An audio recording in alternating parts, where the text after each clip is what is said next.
My content is free, but my expertise is expensive, and my time is priceless. Now, listen here, your content may be free, but again, your expertise is expensive, and your time is the most valuable, most expensive, the most priceless commodity that you possess. Time is the one thing we all share. Time is the one thing we can't get back. No matter how much money we have, no matter how prestigious we are, no matter how much influence we may share, that's the common currency that we have. So act accordingly, live accordingly, work accordingly, and manage accordingly.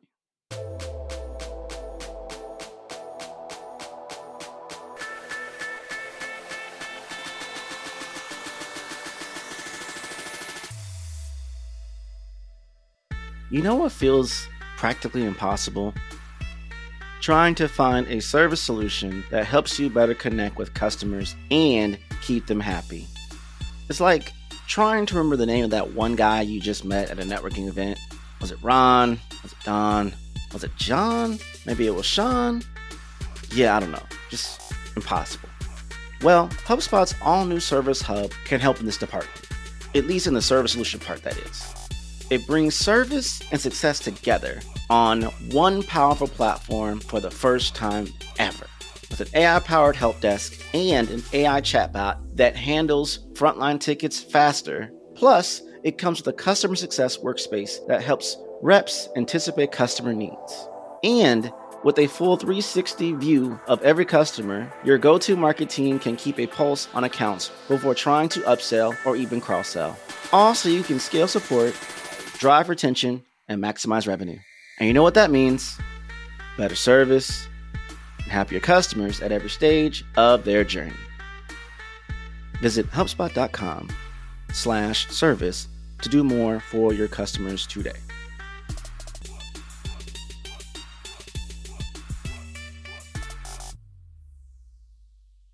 When you are cognizant of these things, when you are aware of these things, and when you act on these things, you will not waste people's time at all when it comes to selling. And you will not lower your value when it comes to price. And you will not get tripped up over when your content doesn't go viral. Because your content is free.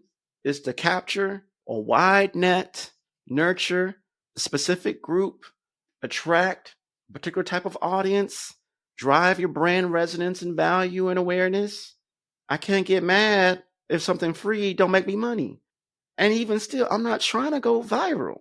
Virality, as I've talked about in past episodes, doesn't mean anything.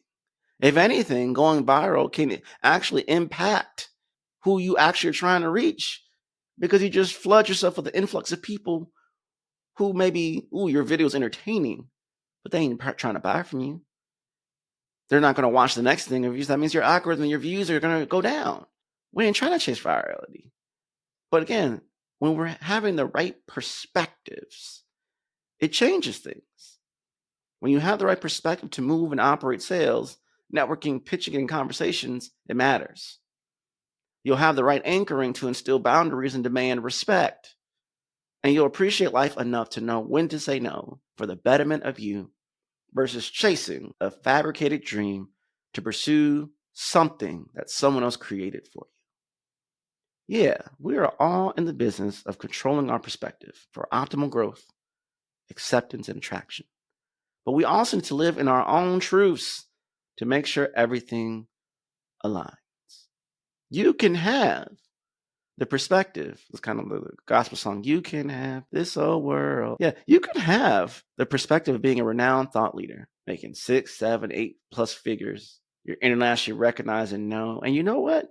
You can be absolutely miserable. And you probably don't know how much longer you can keep on the facade. So many celebrities, so many top thought leaders and renowned business people of our generation have all the money, all the prestige, and talk about they're missing something, that there's a void. Why?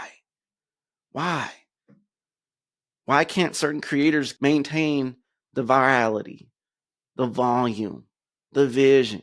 Maybe it's their systems and their workflows. Maybe it's the pressure and the demand. Maybe what they're doing externally doesn't match what they really want to do internally, and there's conflict. All I'm saying is that you only have a limited amount of time on this planet. You need to know what your value is and stop putting all of your self-worth in content in exchange for vanity metrics that don't pay the bills, that don't validate or misconstrue your identity. And when you have those perspectives in place, you'll actually find you'll be able to navigate business and your life better.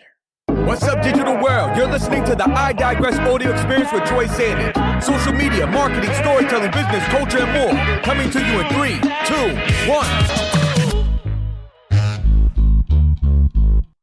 I was reflecting back on this podcast being Webby nominated, Webby runner-up 2022. We surpassed our 100 episodes. This can be syndicated. We've had the privilege, because of this podcast, to be asked to be on various stages. I've had the privilege to be on numerous podcasts as a guest. This podcast was converted into a book. And when I started, none of that was possible. None of that seemed possible. And after 13 episodes in, I was like, there's no way. But on episode 29, I partnered up with the Hustle Podcast Network, and we launched that. I had episode 50. Never thought I'd achieve episode 50. That was the same episode season when I realized I was nominated for a Webby nomination for creativity and podcasting in the marketing category. Then episode 100, I reflect back on that. And right before, as a BIPOC entrepreneur, I was a keynote speaker for MarkeTech Conference. Ironically enough, on the last day of Black History Month. I've been a keynote before, but I've never been a keynote where you're headlining, your face is everywhere. You're not just the speaker, you're the marketable commodity to attract and have other people come to the event. And definitely want to give a shout out to the entire MarkeTech Conference team, Tanya, Janelle, Eden, Jody, the entire team and staff for Grow Nebraska and the MarkeTech Conference team. I appreciate your kindness, your support, your elevation, navigating so many things. And until that point, I know people have been waiting for me to talk about that story. And I learned a lot about myself. Having to miss your connecting flight because of a snowstorm gets delayed. I had to make a quick decision. Do I stay in Denver and risk coming in the night before late and think I'll be ready in the morning? Or do I switch a flight and going to, I believe, Lincoln, Nebraska, and then finding a way to drive or get travel from there 2.5 hours to Kearney, Nebraska?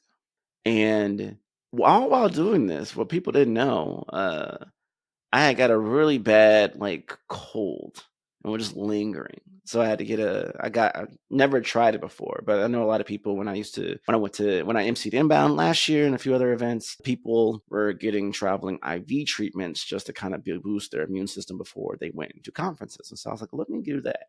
So I did that for the first time and still trying to navigate that. So fast forward, you're ready for your flight gets delayed by 4 hours. Then I get to Denver finally, and I've never had this experience. It was like a whole movie situation where the pilot and everyone on the flight were like, we have a passenger who is trying to make his connecting flight.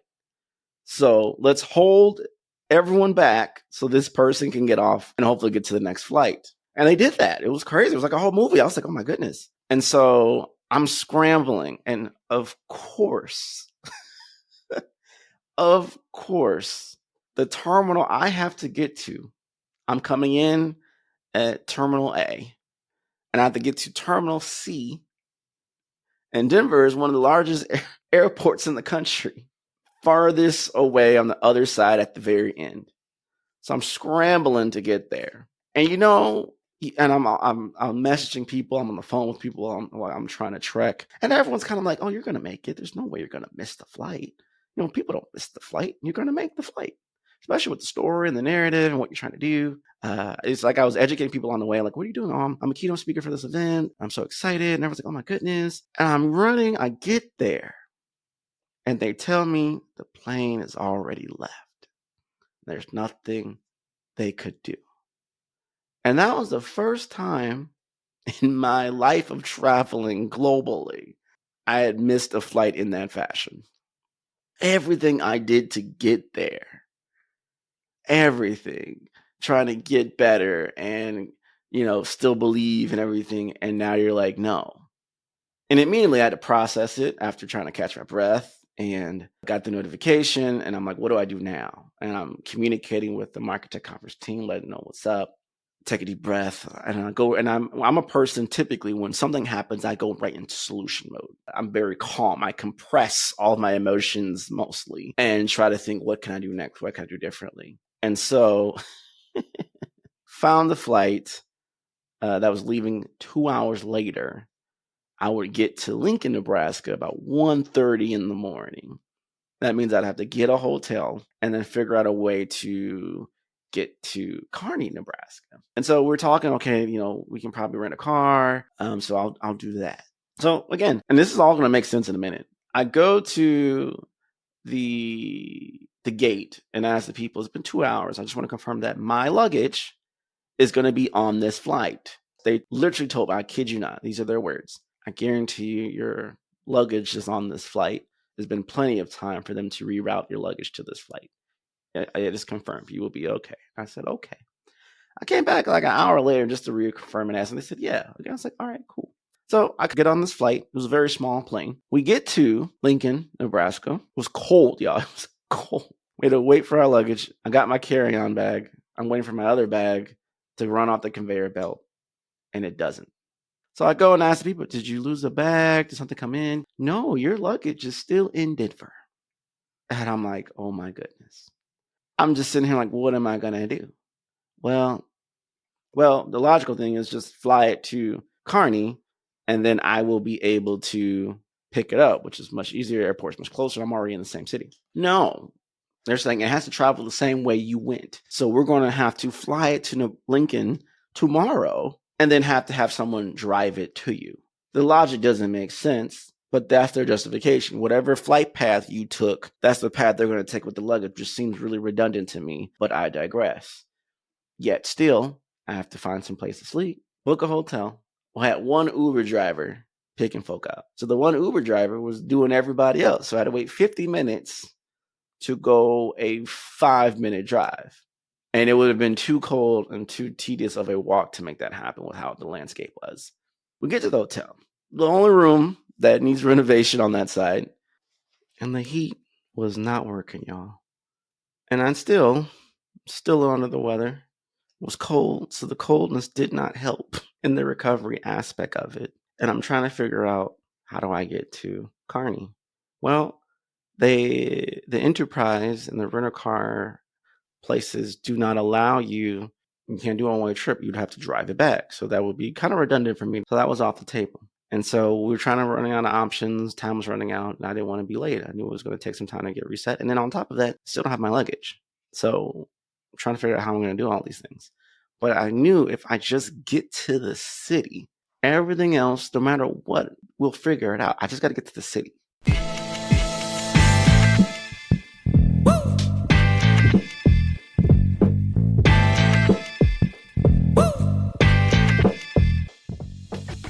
Science of Scaling, hosted by Mark Rubesh, is brought to you by the HubSpot Podcast Network, the audio destination for busy professionals.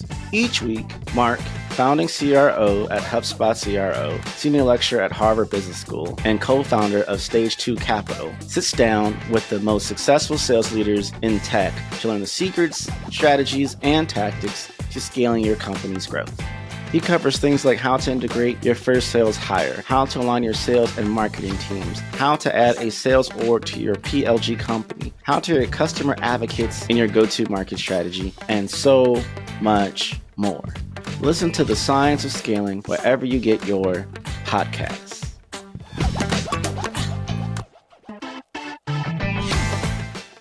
So I found a shuttle bus, the only shuttle bus at the time. It was going to be super early in the morning, and so I did not sleep.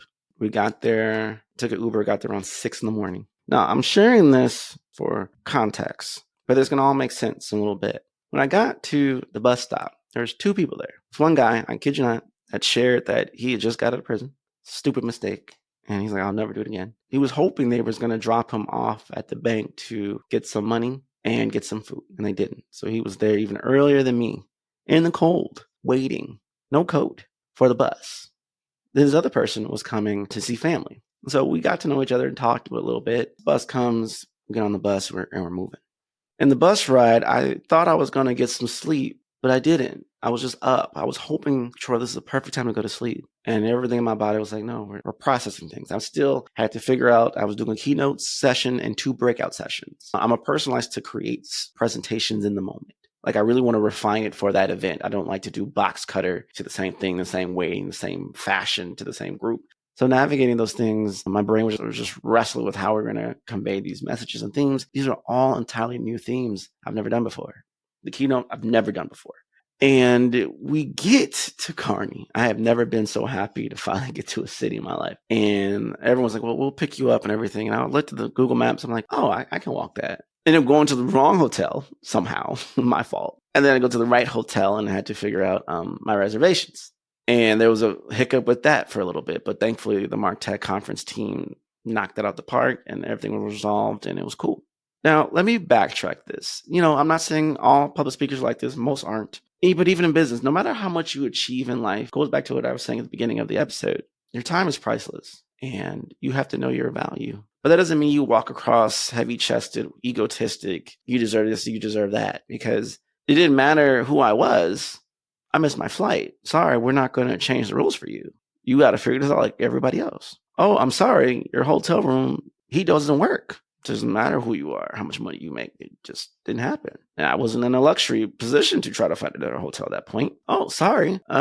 We don't do one-way trips. You got to find another way to get there.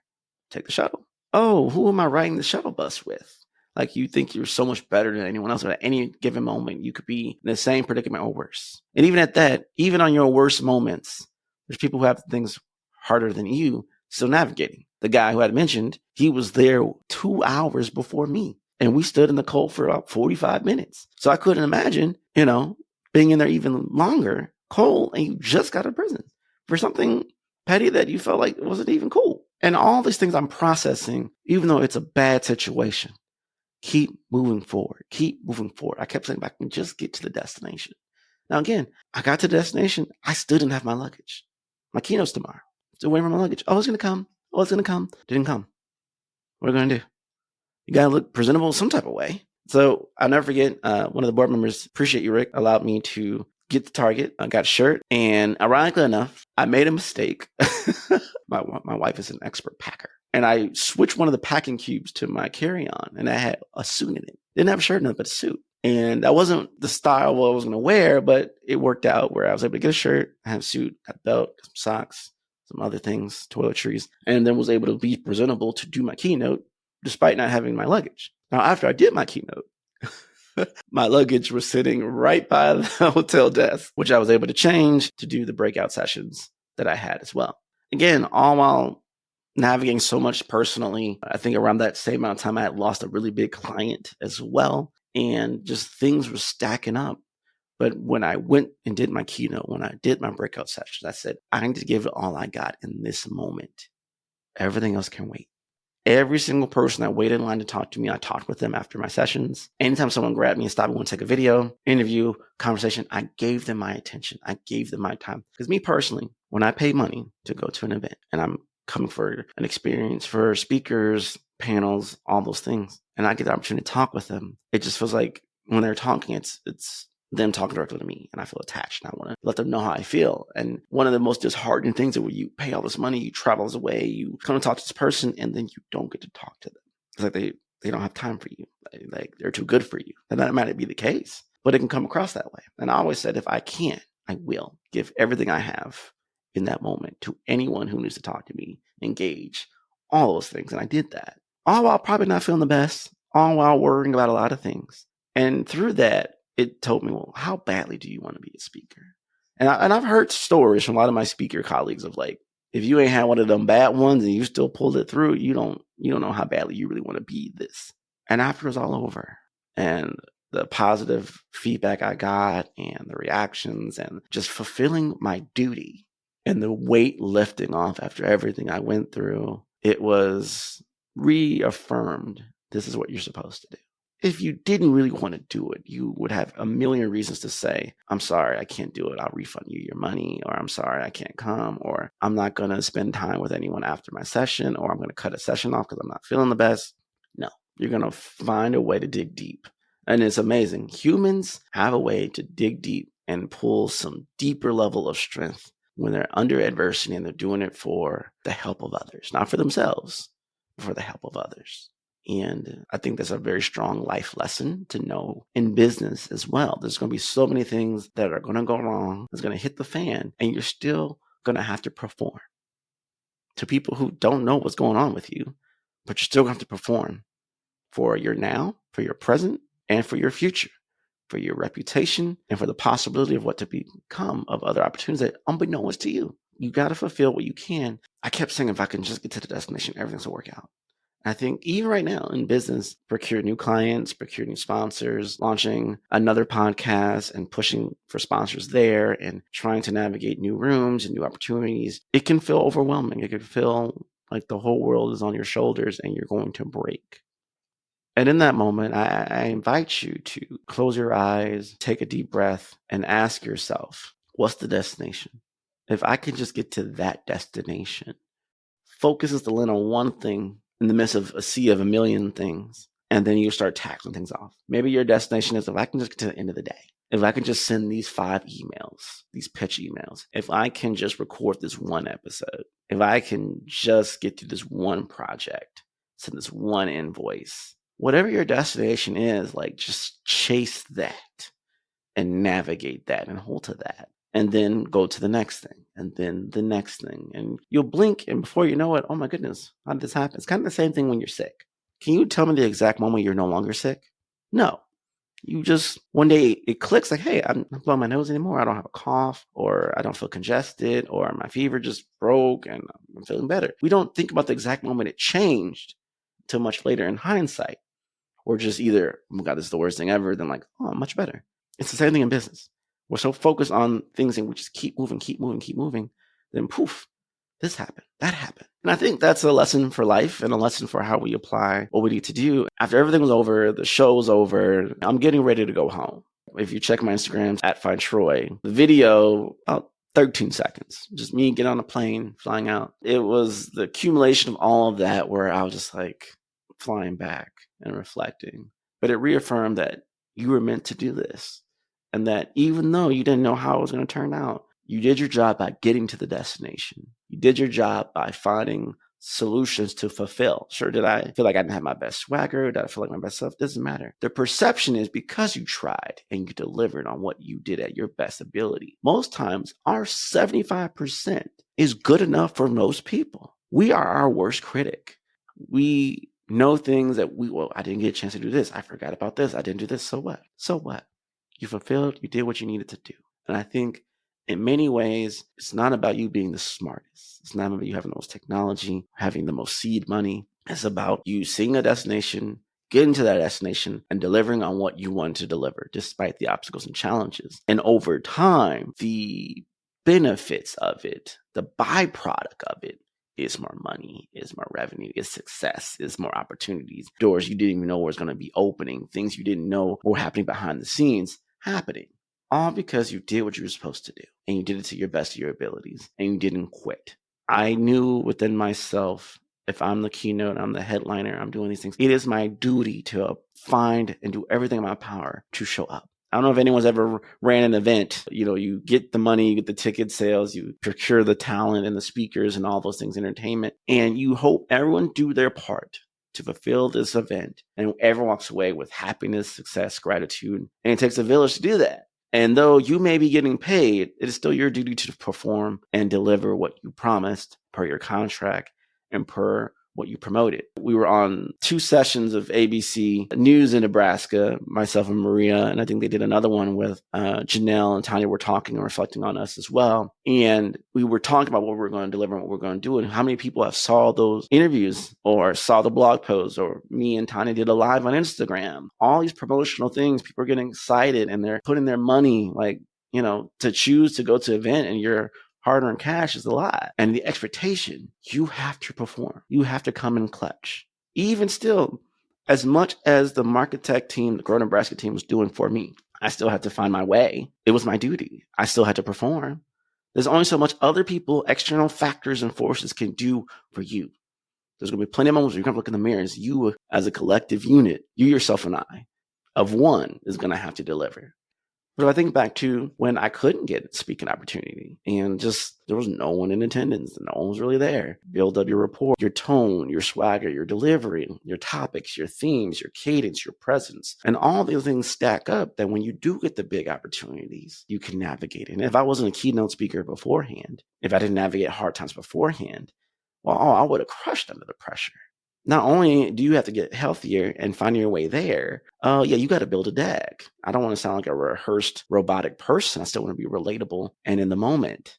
The deck system isn't working anymore for your confidence monitor. Well, I'm going to look occasionally over to the side and still talk. Still going to navigate. I don't need to panic and freak out because I need to read everything verbatim. I'm going to go with the flow. Get the energy, get the vibes, convey, ad lib. Connect personal stories. You don't learn those things until you do those things on incremental levels and work your way up. It's the same thing in business. As a business leader, as a marketer, as an entrepreneur, as a creator, we don't see the growth because it's so minute, but it stacks up that when the hard times come, you'll pull from a resource, and it's almost like muscle memory, but for your mind. It's muscle memory for how you articulate. It's muscle memory for how you navigate business. You've done so many of the reps and other avenues that you're able to deliver on what you need to do. And bringing this to a close, that's what you have to do. And we don't see it that way. I learned people with ADHD, when it comes to time, most people, non-neurodivergent people, see time as horizontal. Okay, I got this thing at this time, this thing is this time, this thing is this time. Whereas people who have ADHD or adjacent as neurodivergent people, many see time as vertical, where they see everything they have to do at this very moment, in this very minute. And that's me. I see everything I need to do. To me, there's no difference in what I need to do next week and in the next hour, because I see it all right now. I may choose to do this one thing in the next hour, but I'm thinking about the things I have to do that are connected or adjacent a week from now, 3 weeks from now. It's all in front of me. Whereas people may see, if you look at a presentation deck, you may see just the title screen and flipping to the next slide. With me, no, I have it zoomed all out where I see every page of the deck on one screen. And now I have to pick and choose which ones I want to look into. And I said all that to say, the correlation I'm trying to align with is that many times in business, we're thinking about all the things we have to do. We're thinking about all the things we need to do, our worries, our cash flow, all of it. It's all at one time. And it could be overwhelming. It could be deafening. It could be suffocating. And we have to then take a deep breath and realize, what's the one thing I need to do today? That's going to lead me into the next thing and the next thing and the next thing. I need to pick at this iceberg piece by piece. But know that we may see so much above the surface. What about how much is underneath? And we don't see that a lot in successful businesses. Oh, they just made it. No, they didn't. We don't know the full iceberg. We need to stop comparing our journey to other people. Yeah, that was a hard week. That was a hard month. No one didn't know the depths of what I had to navigate to do it. And honestly, no one was going to care. They wanted the end result that I was promised I was going to deliver and provide. That's what they were looking for. And then the same thing in business. Sometimes we have to put aside certain things and just focus on, I deliver on this and get this done. Then I give myself the permission to pick up everything else back up. Troy, put your emotions to the side for a minute. Get this done. Then you can pick this back up. Because I already did it. It's almost like a bartering chip with myself. We're emotional. We're tired. We're sad. We want to cry. We want to give up. I give you permission to give up after we get this done. And what's crazy, once you get it done and you try to pick that up, you've given yourself time to say, hey, we got this done and we did this. Maybe we can do this too. And the emotions doesn't feel as strong anymore because you got the task done and you navigated a certain way. So just remember that many successful businesses are a byproduct of very hard times. And it's not just the hard times, it's navigating those hard times and not giving up. Because every business that we quote, every thought leader that we admire, that we're inspired by, had a moment or a few. This is the end. This is not going to work. I'm done. We don't see all the failures and attempts that came before it happens. The founder of Canva, over 100 denials for funding before someone decided, and now Canva is a top-notch valued product in business. And you would think, single Canva is now, who would ever not give money for Canva? Same thing with Uber.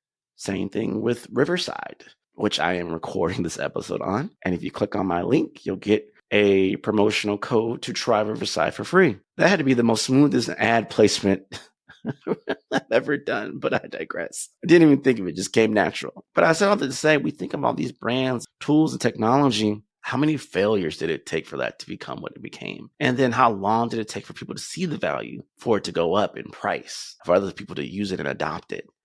We don't think about that. We just think people just show up and get money, show up and become this thing, become this person who wants this instant gratification, this 2-day Amazon Prime experience. That is not real. That's not real business. That doesn't happen. Everything that seemed like it just showed up out of nowhere had months, if not years, if not decades of in the works before people just blew up one day. And here they are. So the next time you want to compare yourself to someone else, consider these things. What are they not saying? What are they sacrificing? How many failed attempts did they do? How many failed projects or businesses or messages did they try? How many cold outreach did they shoot out? How many pitches and investor conversations did they have? How many sales conversations that went awry, they didn't work? How many times did they lose this or lose a client or lose that as they pursued this thing? And are they still now navigating certain challenges that we may not even know? It makes things more human and it puts things in perspective. And again, when you control your perspective of how you navigate anything internally, which reflects on how you think and connect externally, you're putting yourself in a better position to be received, to be accepted, to be acknowledged, for people to refer business to you, refer opportunities to you, to support you and help you. So take a deep breath, reset, focus on the destination, and keep striving to get to that next destination and see what happens next.